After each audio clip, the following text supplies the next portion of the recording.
Have you watched the new America's Next Top Model documentary? I'm one episode in. What about you? I am all the way done, and I have so many thoughts. Okay. I mean, you can spoil it for me because I feel like I kind of get the gist of what the entire documentary is about, which is that Tyra Banks is not sorry. That is the theme. She's not sorry. I mean, she's a producer on the series. So like, you're going to get a little infiltration from Miss Tyra Banks here. Yes, I never really realized how problematic the show was when I was watching it back in the 2000s. Yeah, because back in the 2000s, that was when it was acceptable to ask Britney Spears when she was 16, like why she was so sexy. And like people just asked absurd things and there was no respect of person's privacy. I mean, to this day, there's very little respect about people's privacy, but it's less problematic now. I put this in air quotes. But back then, people did absurd things like the race swapping photo shoot. Like, oh my Lord. Or like the shoot where they were homeless and they were posing with real homeless people. That is crazy. I know. I don't know, but I do understand where Tyra is coming from. Like she really does want to protect her brand. And I think that she did have good intentions in the beginning because she really was talking about like she wanted more diversity and like how the original producers only wanted one person of color in the cast and she like fought to have more. So I do believe that, but I think that they probably just got swept up in the fame and wanting to be competitive against like Fear Factor and Survivor at the time. So they were just like adding anything they could in for shock value. The modeling industry is not exactly known to be the best industry nor the safest industry. This is a bit of a tangent. Recently, as I was reading more of the Epstein files, did you know that the founder of MC², which was a very popular modeling agency back in New York, back in the day, he was an Epstein friend and associate, and he basically was the pipeline for all of these foreign models. Like they would recruit girls really, really young, get them visas through his agency, and then funnel them straight to Epstein. Like I knew girls who were signed to MC² back in the day. So it's just like, oh my God, it's such a dark, dark, dark place. The whole industry. No, it was crazy. Like the industry, and it was just like people were bad back then. So was Tyra the worst? Definitely not. But, I'm glad that at least the contestants and the ones who had to deal with and put up with a lot, they finally kind of get a chance to give their side of the story, looking back on things like, 20 years later. Yeah, it's been that long. I mean, we were kids when that show first aired. But one thing I've been hearing is that they are rumoring to bring it back. Well, of course. I mean, when I finished the series, I was like, okay, duh, the show is going to come back. What does she call it? Cycle like 26, 27, whatever number they're at, they're going to come back for another cycle. It's so clear. Otherwise, why would she do this? Why would she put in all this effort to do the doc? Yeah, well, I think like part of the reason why they did it is because the show aired in the 2000s and then it ended. But then what happened was during COVID, they were talking about how everybody just started watching it for some reason. So it had this resurgence. And then people were starting to notice all of the problems that, I guess like young Julia and young Sasha just really didn't pick up on. But like with the 2020 lens, they were able to see things blatantly. For Tyra, this timing makes sense. I mean, she hasn't really been of the zeitgeist lately. She's living her life in Australia, doing her ice cream shop thing. She's probably like, this is time to come back and come back strong. Yeah, I mean, I don't know if she's doing the best job of winning favor here with anybody, but no, she's definitely positioning herself for something. Hey, they say all press is good press. So I think that's what she's thinking right now. Welcome to GlowJob, the beauty podcast that's more than skin deep. We're the only podcast to make you hotter and smarter.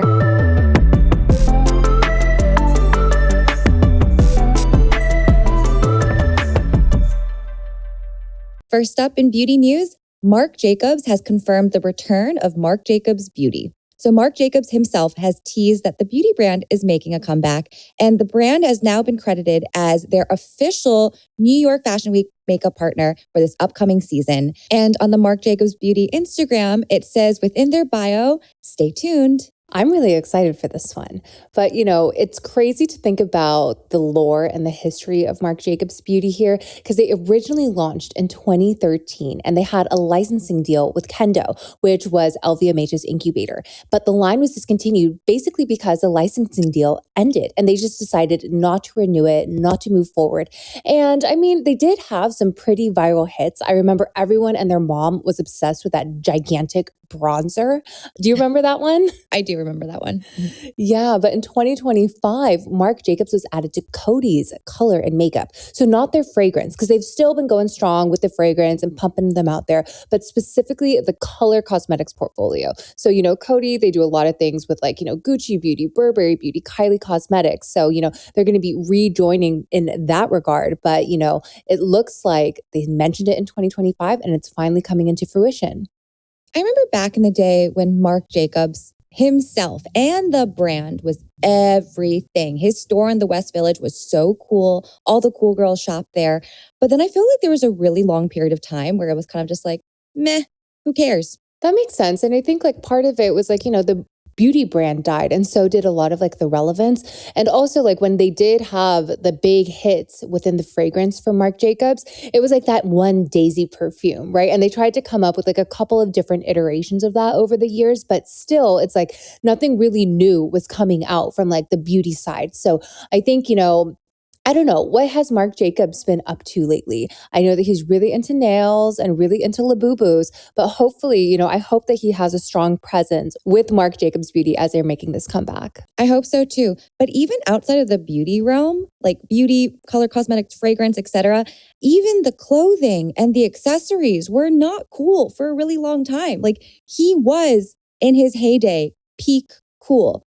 I'm hoping that in 2026, he can make a resurgence because I kind of missed that era. It was fun. So in their announcement, they talked about how they also are going to be the official makeup partner for their New York Fashion Week show this season. I kind of wonder, is New York Fashion Week even a thing for beauty still? Are they actually moving product in 2026 or is this all just PR stunts and marketing? I can tell you from working at the brand I'm at right now, but it's 100% just pay to play. It is crazy. Now, every time there's a fashion week, whether it's New York, Paris, etc., every single fashion week, we get reached out to by so many different brands asking us if we want to be the official skincare sponsor. But what comes with that? A huge, 5-6-figure fee. Oh, wow. So wait, if you guys paid that fee, what does that get you? So it comes with a lot of things. So obviously they're going to be photographing the products behind the scenes, and it's really sneaky what they do. So let's say, obviously makeup artists use what they like to use. They might not necessarily like the product, right? But when the photos are taken, they will clear off their desks, clear off their setups and just photograph the products that are included in the sponsorship. So you get a bunch of behind the scenes photos. They try and get photos with models using it on their faces. And it also comes with interviews. So they'll be asking the lead makeup artist of oh, what was the key to, this season's show? And they'll be oh, it was all about skin this year, and talk about the products being used.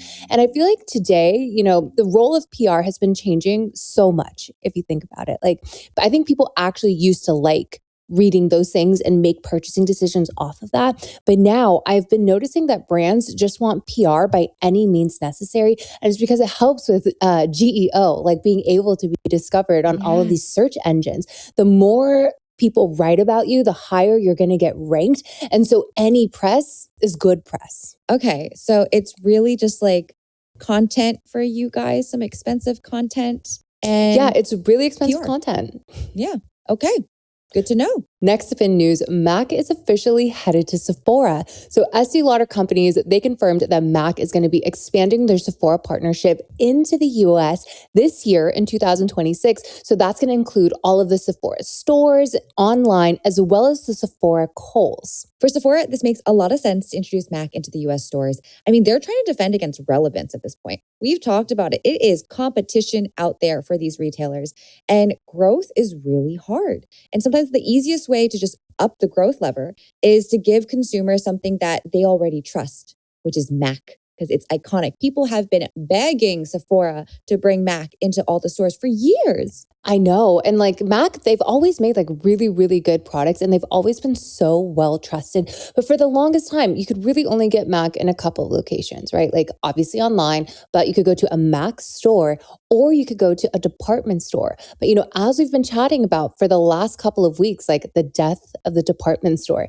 it is coming, it is here, and all of these places where people would traditionally go and get their MAC products from, like they're not necessarily running to a MAC store these days, but everybody does love a Sephora and they will go to a Sephora to get MAC. So I think MAC is really going to benefit here. Speaking of struggles, Estee Lauder themselves, they have been in restructure mode for the last year and hopefully they'll finally be more afloat. But this is a good way for Estee Lauder to make their brands relevant like MAC. MAC is a golden child in their portfolio. They want to do whatever they can to make her shine. So bringing her into Sephora is only going to help their bottom line too. It makes so much sense because Estee Lauder, they are kind of trying to get rid of all of their underperforming brands right now and just reinvesting into MAC as it looks like. But MAC, they've been on a pretty strong trajectory recently. They hired a brand new creative director, Nicola Formichetti, and he's been doing so much amazing work with really just reviving that celebrity MAC alliance. They had Doja Cat on, they had Kris Jenner,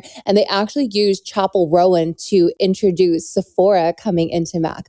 What do they call it? They're like your makeup artist's favorite makeup or something like that, but like a play on Chapel Rowan's whole, like your favorite artist's favorite artist. Chapel Rowan is such a good brand representative for them because she just has such tremendous reach. And she's so uniquely herself, which I feel like is a very MAC look. Yeah, like MAC is all about makeup. I know for a while they were trying to go this like no makeup vibe or focusing on like skincare makeup hybrids, but I'm glad that they're kind of pivoting away from that because they're now remembering like who their core audience is, heavy makeup lovers, like full glam lovers. Next up in beauty news, Gwen Stefani's Give Beauty has quietly shut down. Their products are no longer sold at Sephora, and the brand's website activity appears completely offline. Their Instagram and TikTok are both not publicly available right now, and Sephora confirmed that it'll stop selling Give at the start of this year, 2026. So I feel like this has kind of been a long time coming. And I feel like, consumers can always tell when they notice on a Sephora that the brand is like 50% discount, 40% discount, and Give has definitely been like hovering in that space for months now, maybe even years now. But this is just another example of the celebrity brand squeeze. So either you have to have this like massive virality with your products or like a true product obsession because, retail, especially like a Sephora, like they are not here to carry dead weight, right? Like if a brand is underperforming, they are no longer going to support it. Brands that aren't turning over quickly get quietly deleted. So this shutdown is kind of anticipated. And it's a bummer because I know people that loved Give, like they would rave about, what was it? Like people love their highlighters, they love their brow products, but I don't know, like what was the brand identity? What was the vibe? It was supposed to be like punk rock, no doubt Gwen Stefani combined with like the clean girl, vegan Gwen Stefani of today. Like I never really knew what the vibe was. Well, when they first launched, it was cool because it was giving the Harajuku vibe Gwen Stefani. Like that was the Gwen that we loved and like, yay, she's fun. Look at her. She's like spunky and punk. The holla back girl. Yeah, holla back girl. Like I was like, I subscribe to this.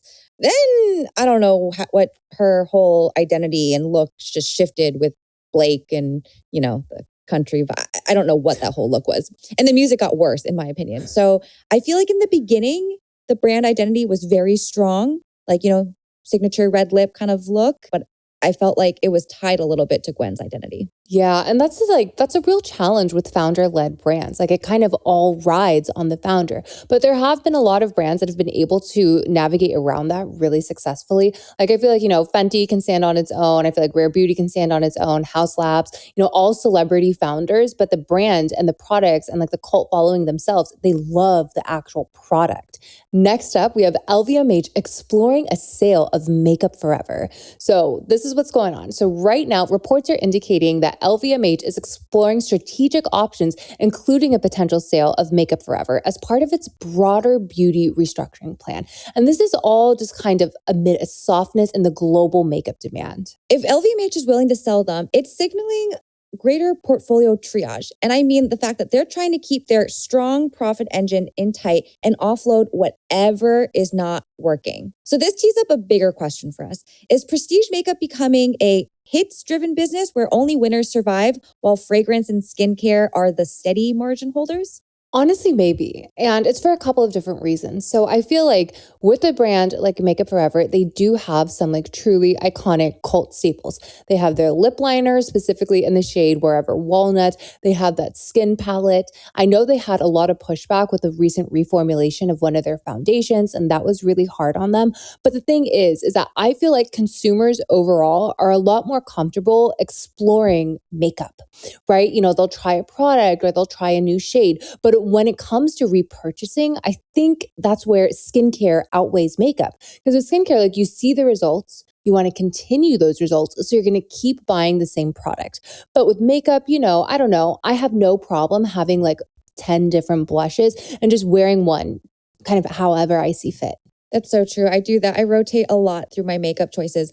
Although I will say, I love Makeup Forever. I have always loved Makeup Forever, and Makeup Forever, you will forever be in my heart. Because that palette, that's like my OG palette. It's my travel palette that like I use everything in there. There's the highlighter, there's a concealer, there's a contour. It's so perfect. And back in the day, I loved their brow products too.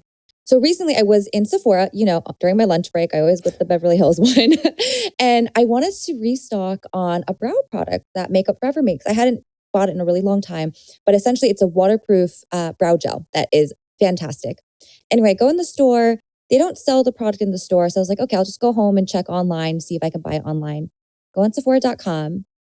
I look up the brow product. It's on the page. I click on it and the page won't load. And I'm like, what is happening? And then I'm like, I try on my phone. I try on different Wi-Fi. I'm like, is it me or is it Sephora? Then I saw this news. And I'm thinking that, what we talked about earlier with Give and how, when products start disappearing, when they start getting discounted, because this product was also technically listed as on sale on their website, which got me excited because I was like, let me restock. It's making me nervous for Makeup Forever. I know it's definitely not a good sign. You know what I mean? And it's hard because like I honestly do believe that Makeup Forever is one of the few brands that does build really high quality products, right? Like they were originally designed for makeup artists. So you kind of expect that they need to perform at a certain level. And it's a bummer, but when your most popular product is a lip liner or like those artistry color pencils, that is the most competitive category right now. Like every single brand, even skincare brands are getting into lip. It actually made me sad that I couldn't buy my product from Sephora because I actually really do like their stuff. They're a good brand. Oh, I'm sorry, Sauce. So clearly, like, I'm a huge Makeup Forever stan, and I will forever be. But like, what do we think they could do to revive themselves? So I kind of think that one of the issues that they're having is like a branding crisis. When you look at their Instagram, I don't really know what's going on all the time. You know what I mean? Like it like some of it, like I know that like brands will essentially, they'll do like a 2-week push of this product and a 1-week push of that product, but it's not necessarily that. It's just like, who are they marketing to? You have all of these different looking faces, all of these different like vibes, and it's just a little bit chaotic. And I know that, branding is incredibly difficult, but I feel like they're missing the mark because I don't know. I just don't know which direction they're trying to take me in. Yeah, right now, as I'm looking on their IG page, so like the most recent posts feel very young. Like there's this campaign of these like, cool girls on skateboards and it's like very bright colored and it's skewing like teen to early 20s. But then you keep scrolling and then it starts getting very editorial. It's very high fashion, very different vibe. This could be late 20s, early 30s, 30 up to 40. All the images look beautiful. The problem is the vibe, like you said, these are catering to very different consumers. Yeah. And like, just to give an example, like, the edgy ones, it kind of reminds me of like that Halsey brand About Face. That's all about like color or like half magic, like color, euphoria vibes. But then, when they're going back to editorial, it's giving me a little bit more MAC vibes. But then they also have these like skin tint products and that's almost giving me like like an Ilia vibe, right? Kind of like clean girl beauty. So it's like, what are consumers supposed to expect here? And it's hard though, because I really don't want their lip liners to go anywhere because that would be That would be a sad day. Next up in news, a little fashion for you guys. Aritzia has acquired the Fred Segal brand and their IP, including their Melrose flagship store. And they said that they are planning to renovate the iconic store into a new experiential destination. So they want to revive that multi-brand lifestyle concept, which Aritzia does quite well because within the Aritzia portfolio, they have multiple brands. They have Wilfred. They have, I'm forgetting all the names right now. Babton. Thank you. Yes. It's the same parent company and brand, but they just label it as different sub-brands, and then girls kind of gravitate towards what look they like. I feel like this makes a lot of sense to acquire Fred Segal because it's a similar vibe. It's like LA cool girl instead of Vancouver cool girl. For me, I don't know. Whenever I think about like Aritzia and all of their brands, the clothes still kind of look the same to me. Yeah, I mean, it's basically like a Brandy Melville, Yeah, like I don't think they do the best job of like differentiating all of the different sub-brands because there's also that other one, like Sunday something. And like some are supposed to be cheaper, some are supposed to be higher end, but they don't really articulate that to the consumer. But I'm really interested to see what they do. But like if it was like a true like Aritzia version of a Fred Segal, everything is still going to be like black, white, and neutral. You know what I mean? They do gemstone shades as well. I buy a lot of my basics at Aritzia, so I feel like I know the store really well. They love an emerald green. They love a brown. They love a navy. They love a, they're scarlet crazy. red. They're wild. I mean, it's basic girl clothes. It's like elevated basic girl clothes that you could wear to work or go out in is how I would describe it. That makes sense. And I feel like, I don't know, I always think about like, Aritzia in Vancouver because like my husband's from Vancouver and I feel like people don't really understand like what Vancouver girls are like, like especially like living here in Los Angeles. But let me tell you, like Aritzia is Vancouver to a T. Like there, it's like, it's a bit more homogenous than the United States in certain parts, especially with certain communities. But like people, they kind of like to dress exactly the same, right? They love their Aritzia, they love their Lululemon, and that's kind of Oakenfort, an Aritzia adjacent brand, and just kind of like all the same stuff on repeat. But I don't know. So I feel like, they're basically moving away from this like great apparel retailer to more of a cultural operator, which I think is a really good idea because like buying this like classic, historic, almost like LA name is really just going to be a shortcut for them, I think, at least. Oh, for sure. I mean, the fact that Aritzia, a brand from Vancouver, which no shade on Vancouver, but a small ass place, right? It's not a big city by any means, has become a cultural phenomena with young women. Like I think every girl between the age of 16 to 25 probably owns multiple pieces from Aritzia. They have become so synonymous with just like young women. The fact that they are now infiltrating this larger namesake old school brand, Fred Segal, I think it just gives them more cachet moving forward. Yeah, I think they're trying to like expand that age gap, right? Instead of going to 25, go a little bit higher because that's a huge investment that they're undergoing right now. And I don't know, I like this kind of like trend of like this flagship destination because it'll probably have more of like a curated vibe, more of like a museum feel. And it really is reminiscent to me of like what Alo did, right? With their whole like Alo gym, making it this big experience. And now like every influencer with over like 50K, 100K, whatever followers, they're all at the Alo gym. Exactly. I mean, hey, maybe they're going to open up a cafe within the store. That seems to be the thing everyone wants to do for fashion. Yeah, it'll be a La La Land kind collaboration. There we go. Another fashion news. Big week in fashion, I guess. But eBay has officially acquired Depop for $1.2 billion, all in an attempt to really just deepen their Gen Z reach. So what's happening is that eBay is acquiring Depop from Etsy, and it's a $1.2 billion cash deal. And, they're explicitly framing Depop as this like Gen Z millennial growth engine. And Etsy, what they want to do now is they just really want to focus on their core marketplace. So not necessarily clothes, but, like tchotchkes, handcrafted goods, all the things that like Etsy is really known for. But Depop did report $1 billion in sales in 2025. And, they just have a huge portion, 7 million active buyers, and 90% of them are under the age of 34. That is a young demographic. Makes sense because everyone I know who uses Depop is under 34. I know, they're fetuses. Like I've been on the website before and like I know it's for Gen Z because I don't get it.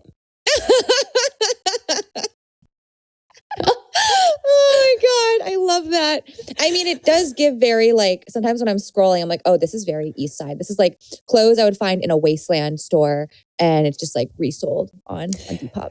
Yeah, and the thing is that like I do know how to shop secondhand. Like I've shopped on Poshmark. I like to shop on The Real, and it's not like they're like styling the clothes much better than these people on Depop. Do you know what I mean? But like for some reason, I just can't do it.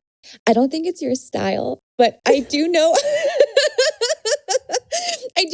I have a couple girlfriends who resell on Depop, and I'm thinking of two girls in particular where like they style the photos and like their little shop in a certain way. It gives me like Instagram shop vibes. You know what I mean? Like where it's like influencer girl who's like selling her clothes.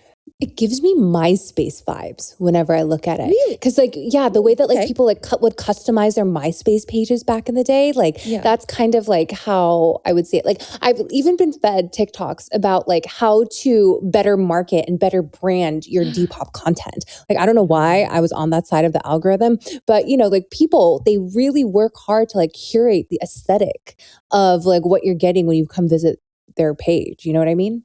Yeah, well, I mean, like retail is dead, right? In-person retail is dead. So now people are like, let's create vibes on my app so you can come shop my Depop page.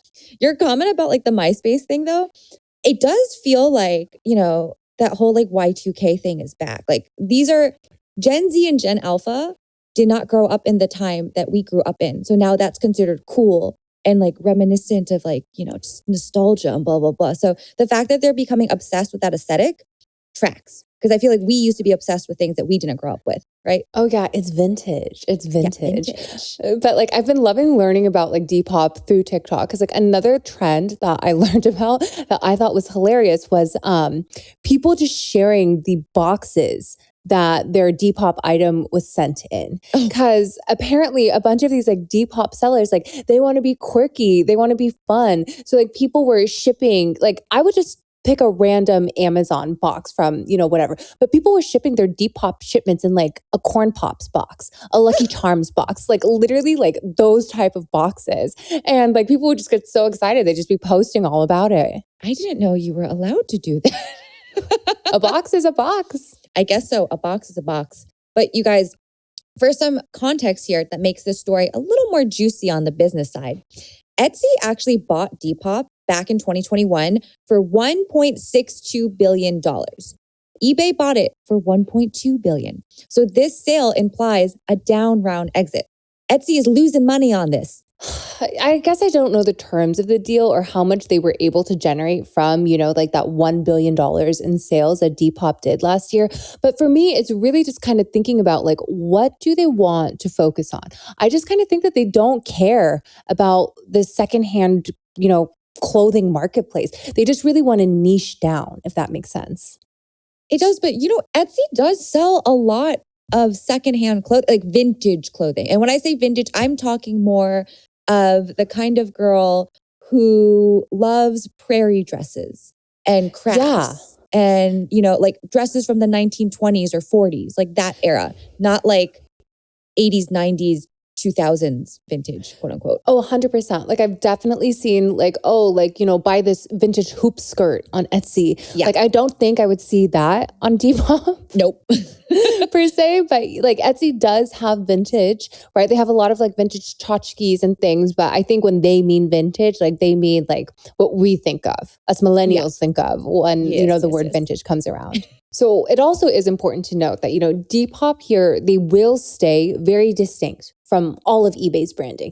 They're going to keep their own name. They're going to keep the entirety of the brand as well as the platform. Because I do think that like kind of the culture that they've created amongst their shoppers, right? Like they really want to stay true to that. And I feel like eBay is different than Depop on so many levels. Like they really wouldn't want to alienate those people. No, eBay is for selling your Pokemon cards or like, I don't know, a random part of a car. Like you sell random things on eBay. Depop is very vibes and clothing and shoes only. I mean, I've actually only purchased clothing from eBay. Really? Yeah. What I purchased like, I don't know, just like vintage luxury designer I get from eBay. Actually, that's a good point. They do have a decent platform for luxury designer things like watches, purses, designer shoes, accessories, things like that. Clothing, I don't think they have a very good footing. No. Not like your mom's True Religion jeans that I see all the time on Depop. No, like it's definitely not that vibe.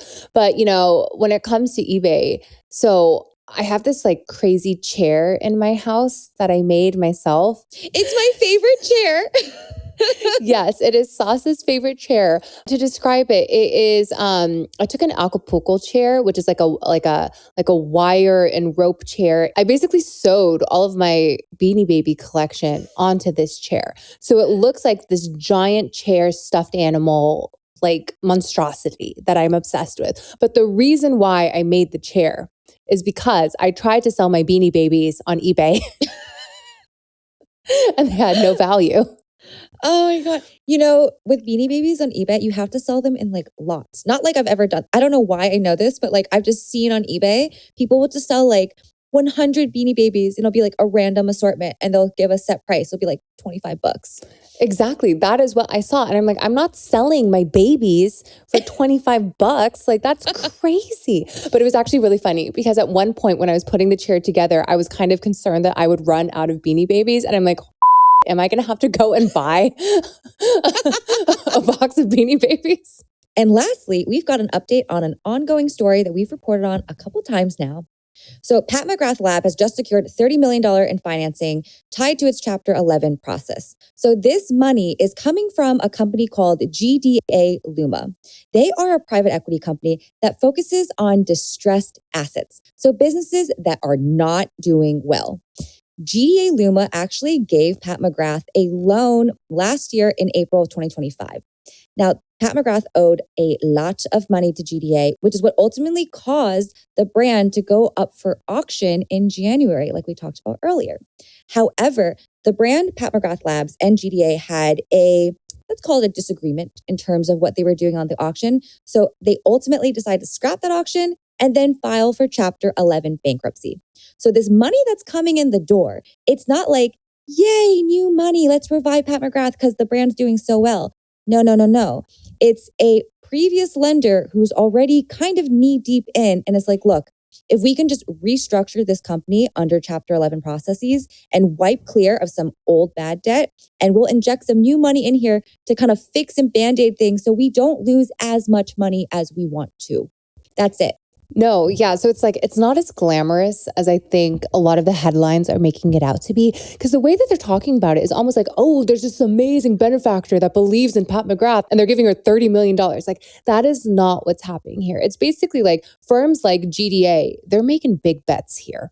They're really trying to fix situations where people are hanging on by a thread. And so, if you can like do like a gambling analogy, they're like doubling down, right? They're just like, okay, I'm already in this. We're just going to double down and we're going to see what happens. Because I think what people might not realize is like the terms that GDA probably gave them with this financing are probably not favorable whatsoever. No, PE is not nice. They don't play friendly. Like they're not like, oh, we're so sorry you're hurting. Here's a little helping hand. No, they're like, oh, you're drowning? Okay, here's a $30 million lifeline that's contingent on your firstborn child. Like they are going to make it very punitive.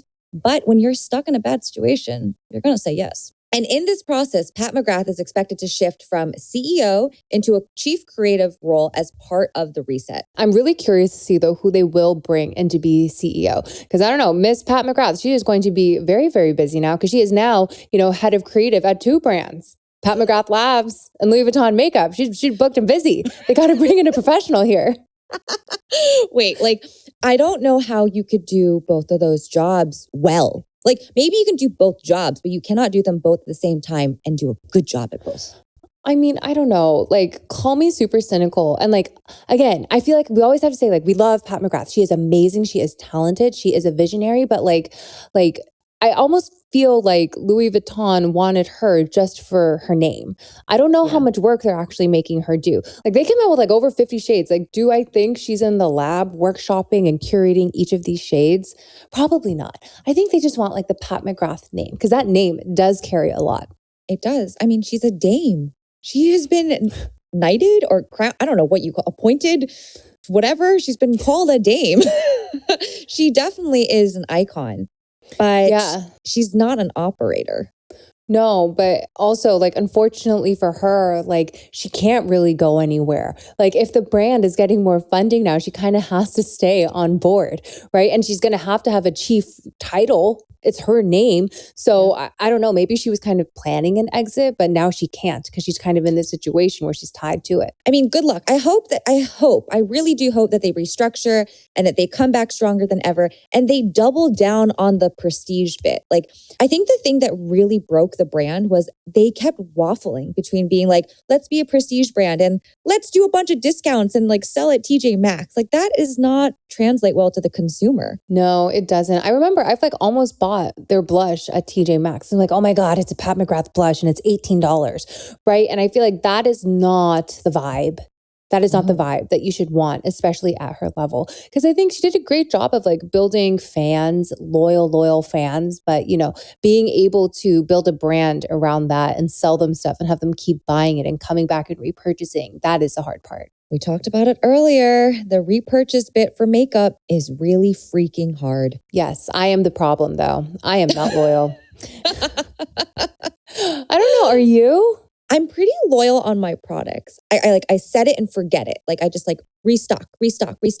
However, because of GlowJob, I have become less loyal to brands because we try more things. And then I realized, oh my God, there's so many fun brands out there. I want all the colors and all the makeup. Yes, now that you're a makeup girly, Saucette, like now you get what I'm talking about. And then you'll learn like, oh my gosh, I do need 6 different concealers for, you know, like a light coverage look or like the little shade differentiation. Like you know, like as you get more into enjoying makeup, you become less loyal, I think, because you start noticing the differences. Obviously, you're a skincare girl. You know how your skin feels, you know, on a different day of the week. And so therefore you pick different products for your skin. It becomes similar to that when you're like a true makeup girl, because you're also picking the makeup that goes with those products. That's so true. I will say I have not reached the 6 different concealer stage yet. Maybe one day I will. I aspire to reach that stage. But there are some products like my brow products, I do not deviate. I'm an Anastasia Beverly Hills girl and Makeup Forever girl till I die. Until someone can produce something better, you know? Okay. Well, you guys, someone send Sauce some eyebrow products and prove her wrong. But I'm just kidding. Hey, we'll see how loyal you are until you find another good one for your, you know, your Tuesday eyebrows when they're feeling a little different than your Monday eyebrows. I can't wait. You guys, send them my way. I love brow products. All right, guys, that is a wrap on today's news roundup. Stay tuned next Monday for our weekly roundup of the top beauty, business, and pop culture news stories. And stay tuned for our Thursday episode where we'll be doing another industry deep dive. Bye, guys. Bye.